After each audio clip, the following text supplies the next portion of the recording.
पुरी जिला काकटपुर निर्वाचन मंडली गोप ब्लॉक तरकोर पंचायत रे बीजेडी विधायक प्रार्थी तुषारकांति बेहरा को घेरिले शताधिक लोक। विगत दिन में पूर्वतन विधायक मंत्री तुषारकांति बेहरा 5 वर्ष काकटपुर विधायक थिबा बेले तरकोर ग्राम रे पीवा पानी पई डहल विकल होइछंती तरकोर ग्रामवासी।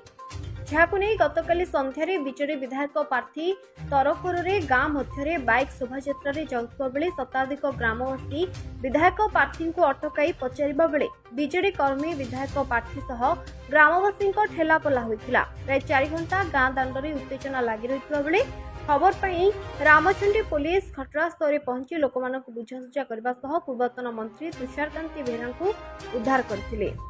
एने आमे पूर्वतन मंत्री तुषारकांति बेहरा को पचारिबारु से आम कैमेरा सम्मुखरे मुह खोली नाहंती। कोणार्करू प्रकाश कांडी रिपोर्ट, एचआर टीवी।